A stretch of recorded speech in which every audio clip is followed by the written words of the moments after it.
Sorry about the delays and the technical difficulties, but welcome to everybody who's online, who is able to join us, and welcome to everybody who's here with us today, friends, family, former colleagues of Sabine's, everyone who's here to join us in celebrating the publication of her book, including the Three Tots.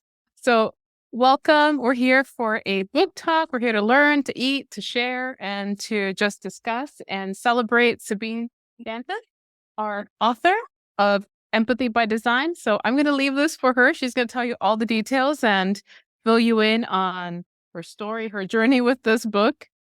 That's what the title of the book should be. I finished.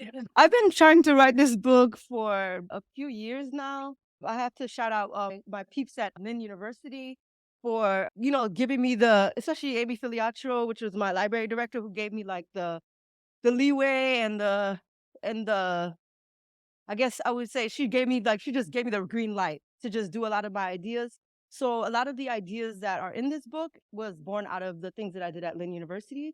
So I have to shout out Lynn University and shout out to FIU because I'm still able to continue some of the things. My chair that you just saw, Grisel Dominguez, she gave me so much motivation to finish this book.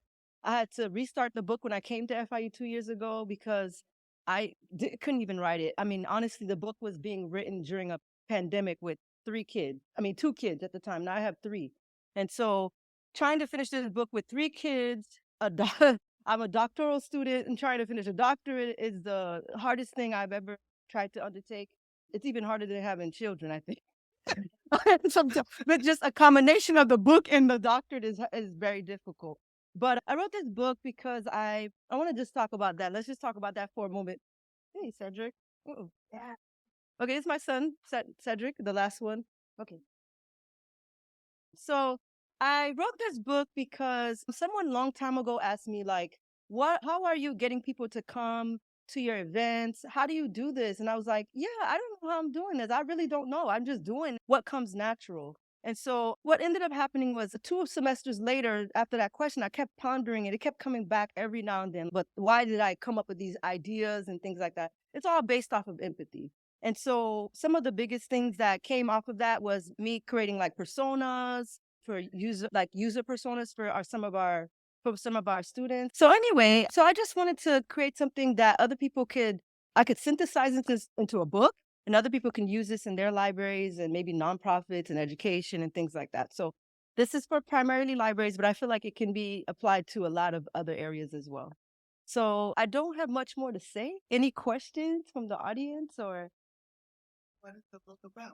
So the book it's empathy-driven marketing for libraries. So essentially it's if you want to promote the library, you want to promote something as far as like create a library brand, create like, just a marketing materials. How do you go about that being empathetic? So using empathy as the basis for some of the ways that you would like create your marketing materials. So that's it. Yeah, that's what it's about. Basically, I have a toolkit that's available online for free that I've provided for anyone. So you can go into the link for the book, and it's available online for free. And it has the appendix of the book, which is a marketing plan, my first framework that I created, but it's one of my approaches to library marketing that I've created. But it has what else? A brand, how to create a brand for your library.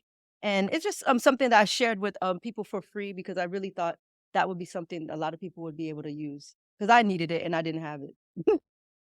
Any questions from online? What were you? Oh, okay. It's called the Tropic Cocoa Refresher. And it's so good. I mean, I don't know what is in this. I don't know. It's like, I want this every day when I wake up. Coconut, passion fruit, pineapple, lime, agave, and what's this? Pineapple frond, and this is mint. Mint, yeah. And is that a dandelion? No, edible flower. So there's the edible flower that we can eat. So yes. What's the other question? So, how can people purchase the book? You can search the book Empathy by Design, Empathy-Driven Marketing for Libraries by Sabine Dantus. It will come up, one of the first things they'll see. Also, you can go into the ALA store, and I also have a 20% discount right now. So I shared that when I shared it on social media. So go on all of my social media. It's under Sabine Dantus. you will be able to find the percentage off. They're giving it up until April 5th. So if you're going to purchase the book, try to purchase it before April 5th. Oh, thank you, JB. Appreciate it.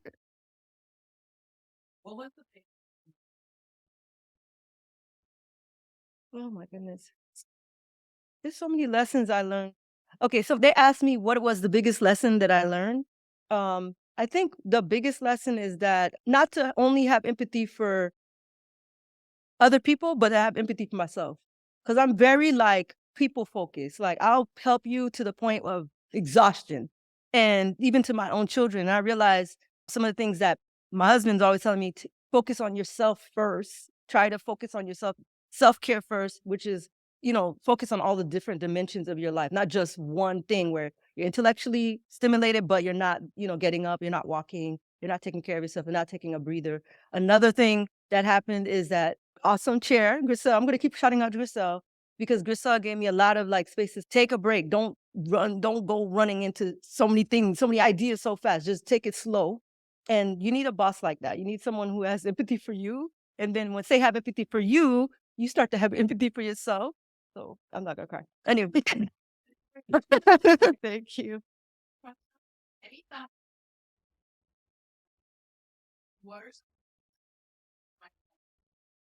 Gosh, I have so many books. I told Press this, but I'm focused on my three boys right now. So I wanted to write something on rites of passage. It's kind of outside of the realm of libraries, but I wanted to write something where, as a parent, other parents could like kind of guide their kids through this rites of passage because I don't think we have anything written recently. And I've been reading a lot of books trying to figure out what could I do to like kind of get my kids to a point where I don't want them to start growing up when they're 18. I want them to start working towards it right now while they're still young. So that's a good question. Yeah. I have other book ideas, but they're not right now. Let this marinate.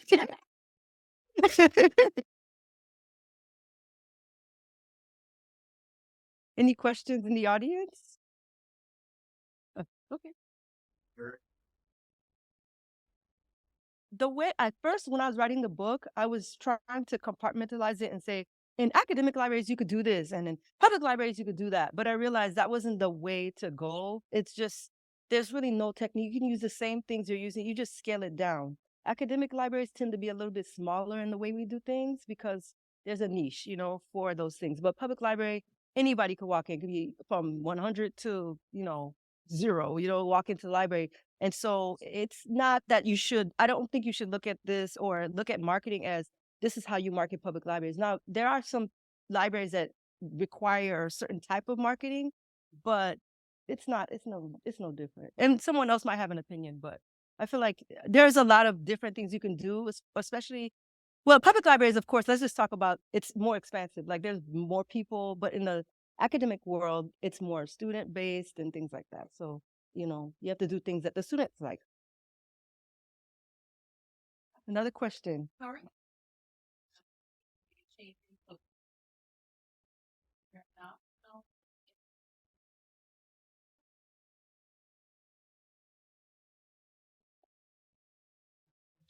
Yeah, I agree with that. I think we don't acknowledge it. I think the bigger the university, the more resources that the students have, but also the bigger university, the less the students know about those resources. And I think as the people working in the university, like you need to tell students like, hey, there's a pantry on the campus. You can go get food, and or there's this counselor you could talk to that can connect you with these resources and things. So I do think that it's got to be at an individual staff level. It can't just be like somebody else will talk to that student. I mean, I have a lot of stories of students that needed, that did things, that needed things. And I have a lot of stories about that I just kind of like, okay, I work with them and we kind of worked on that. But it, it's got to be at a, I think individual level. It can't just be like the university all the time pushing everything. It has to be people too in the university. Any question? Other question? Such an insightful comment and question.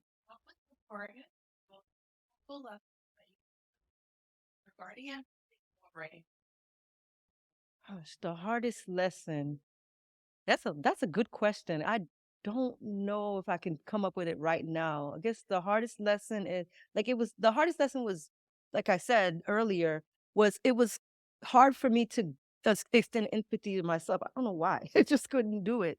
And I just realized I had to learn to love myself. So that was one of the hardest lessons, is that I didn't love myself enough to be empathetic towards myself. And I think that's when the book flowed, because I couldn't write the book. I got to be honest. I could not write this book, and I was like, I should go back and tell ALA, I can't finish this book, and somebody else should give somebody else the topic, or someone else should write this book, or give someone else the spot.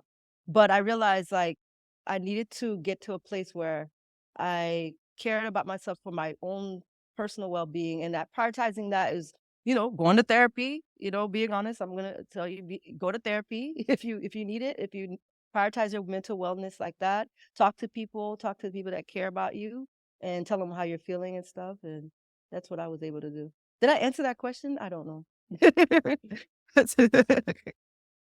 You have, yeah.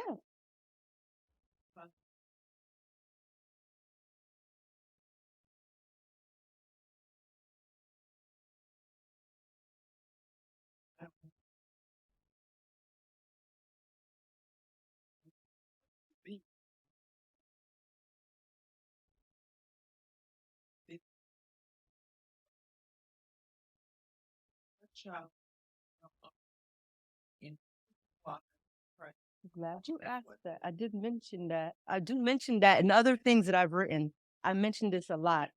I gotta say, it's because I'm Haitian. I'm sorry. I feel like I spoke about this at length. I wrote an essay about this, where I felt like my mom, the way she raised me, she always raised me to say, I always saw, it's not, she didn't tell me anything. It's the way she lived her life. Like, she always had food for people. She always had something for somebody. She always had a word for somebody that encouraged them. And so I always wanted to be that way. I wanted to be like my mom. And so I gotta make me cry now. And so this book is my mom. I'm sorry. This book is the way my mom raised me. She raised me with Christian values. She raised me to love my neighbor. So whenever I was thinking about, whenever I was thinking about like, how do I want to be at any job that I'm at, what do I want to do? I realized that I want to be empathetic like my mom was. And my mom has a lot of stories of when I was a kid. I would ask her, like, you're helping all these people. I want to help them too. And if you give me everybody's name, so if something happens to you, I can still help them too. So thank you. So it started from that, my mom just helping people, just being a good lady, and just being the best person.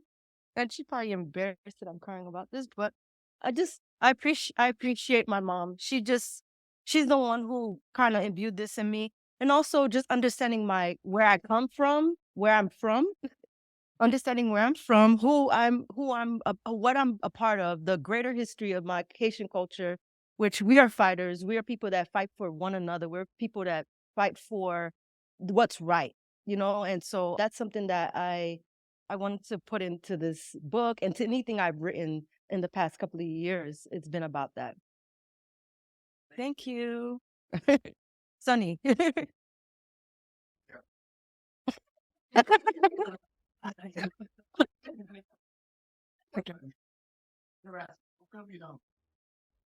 don't think so. I mean, it will be in other countries, but most other countries are bilingual, and they could read this book. But no, I don't think it's gonna be in other languages. That's a good question. I gotta look into it. I can look into it. I can look into it. We'll work on it. Yeah. Someone asked the question. What was my favorite part of writing the book? I think it's when I think I came up to study. I said I came up with a framework. Remember, I came to like you were like working or doing something, and or painting or do something. I remember, but I was like, hey, I came up with an idea for my book, and that's really what is the first framework. I'm actually going to discuss it at the libraries for our first Thursday's internal, but I'll ask, maybe we can get some people in.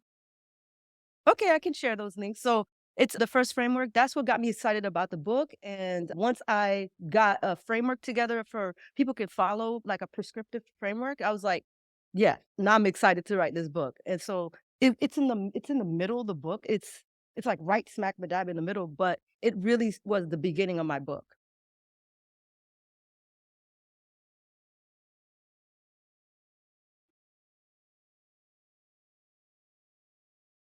Yes.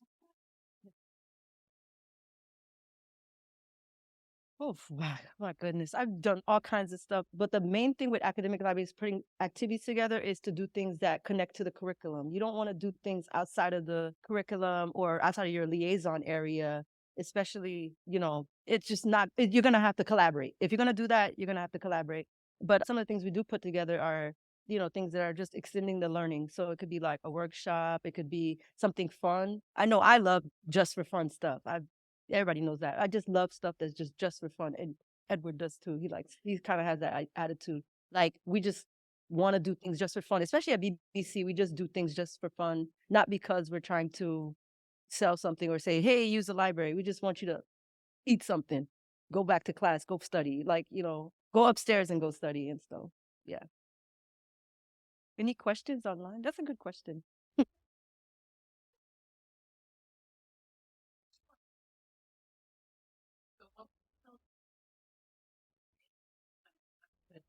I've had somebody tell me this, like an editor of one of the essays that I wrote. They were saying that how will you say that? Actually, I don't think empathy is a weakness. I think it's to be kind is a superpower. I think it's for me. When I've been mean, it's been harder to be mean to people. I don't know how people do it. It actually tears you up. I feel like it's easier to try to put yourself in somebody else's shoes, but that's just something because empathy is a muscle. You have to work it, right? And so if you don't work the muscle of kindness, empathy, it's not gonna be easy for you to do those things.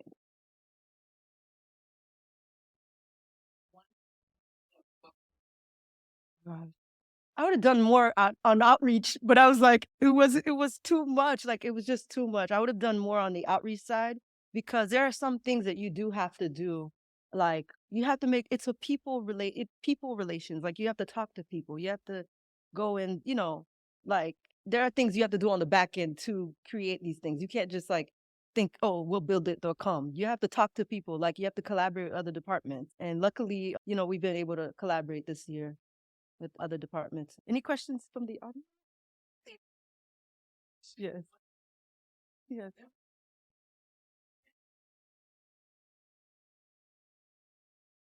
Yeah.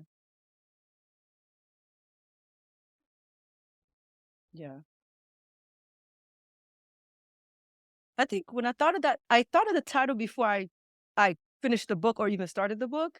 It was like, when you do a working title and then it became my actual title because I realized like the reason this book is like you could use the book as like a framework, like design a framework around empathy. You don't have to start from like, well, I'm just going to sprinkle it in here. I'm going to do this event. You can just like start from the very beginning. I'm using empathy as the framework. So that's why it's called empathy by design. But also, it is based on empathic design principles, which is a human centered, principle of like how do you make sure that users like this thing that you're telling them to come and use.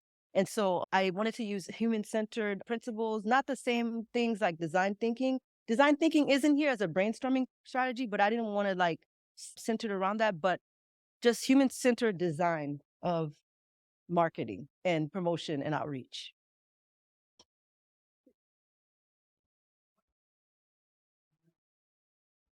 Yeah.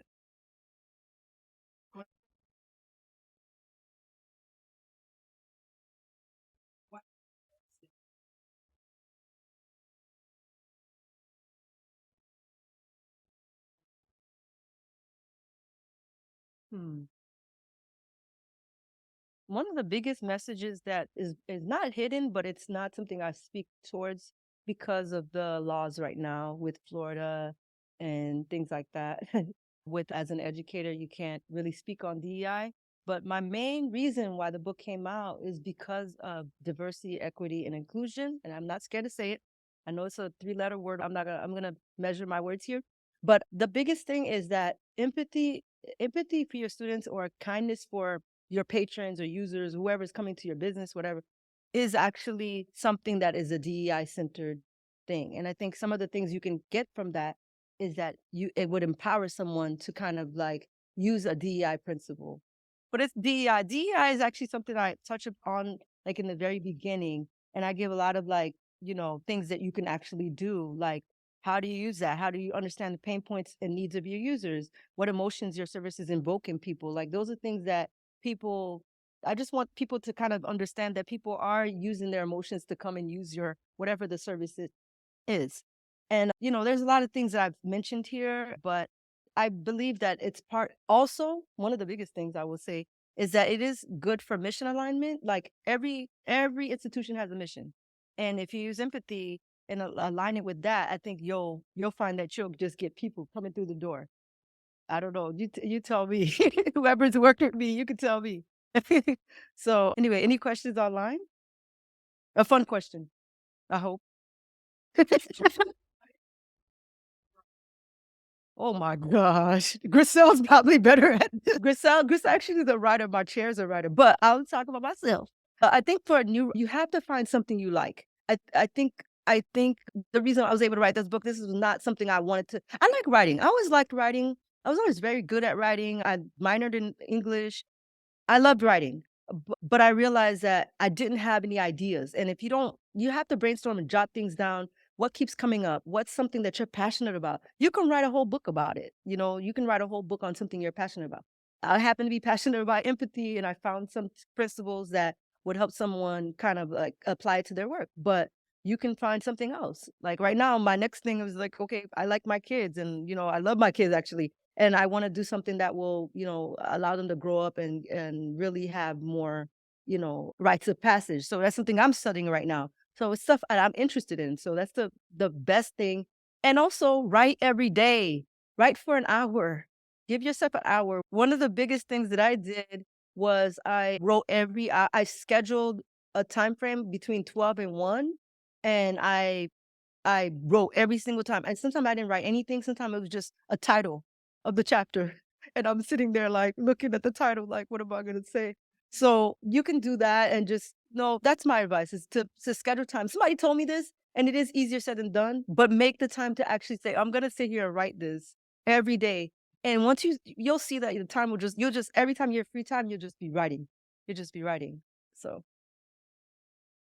I like writing, but it's not easy for everybody, but you do need to, like, Sunny doesn't like writing, but you do need to, like, you just need to do it. Free time? There's no free time. This is like midnight. I'm talking about midnight. That's my free time. 11 o'clock on a pillow like this, like writing something, and yeah, it's a lot of work. when you, what's the other question?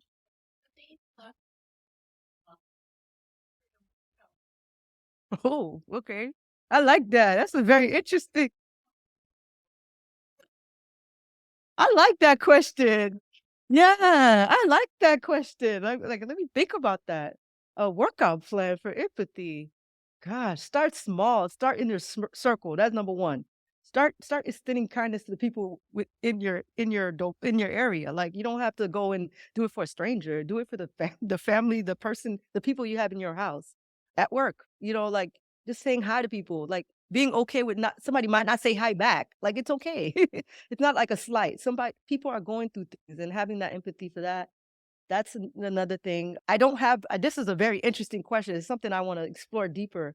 But I definitely, whoever that is, I'll send you something when I think about it more. But I do think starting with the people that you're, around is the best thing. And also find out where you can volunteer. Like volunteering, that's something I've done, volunteering and seeing other people and what they're going through and listening to other people's struggles. That's something that's helped me to become more empathetic, not avoiding the news. We've been doing this, and it's like I started to avoid the news. And that was something I need to hear it. I need to hear what's happening in the world. I need to see what the suffering of people. I know it's hard, but that's part of like building that, hey, that's something I don't want to repeat this. I want my kid to know this is not something that should happen again in the next generation. That's a good question. I love that. April, any question? Any questions? Anybody? Okay. Anything else? Okay. Thank you. Thank you. Appreciate it. Thank you. Yes, I will review all of those questions in the chat. Thank you so much for taking time out for the hour that you waited and some of the problems, the hiccups in the beginning. Appreciate it, you coming back and coming onto the Zoom. I wanted to make sure everybody got a chance to interact. So thank you so much. All right. Thank you. All right. Thank you. Bye, everybody. We're going to continue. We're going to enjoy it.